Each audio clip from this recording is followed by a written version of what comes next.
Input costs continue to rise for those in agriculture. Hi, I'm Susan Littlefield on the American Ag Network.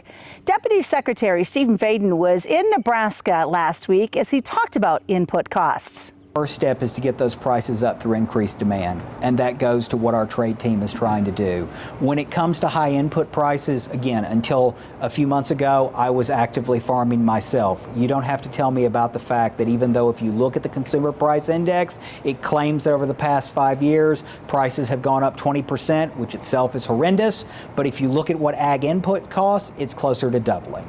You're talking about a combine, you're talking about a cotton picker, you're talking about chemicals and seeds. The prices are sky high, and the returns on the commodity side and on the selling side when it comes to sell your crop are not there. And so we've got to take a look at seeing to it that farmers get a fair deal, that there are more people who are competing to sell them services, and we're keeping a close eye on the large companies to make certain they're not abusing their market position.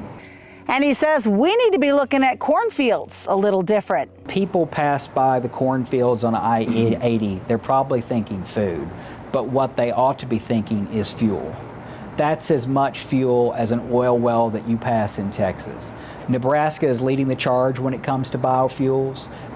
USDA is working hand in glove with the Environmental Protection Agency. I had lunch with my counterpart over there literally 2 days ago. Biofuels were on our agenda for that lunch. We're very happy with the RVO numbers that they have put out. We hope those will be finalized when the rulemaking proceeding is completed. We're very happy they're continuing the E15 waiver to allow for 15% ethanol to be put in cars, but we understand because of court rulings that a permanent solution to that can only come from Congress.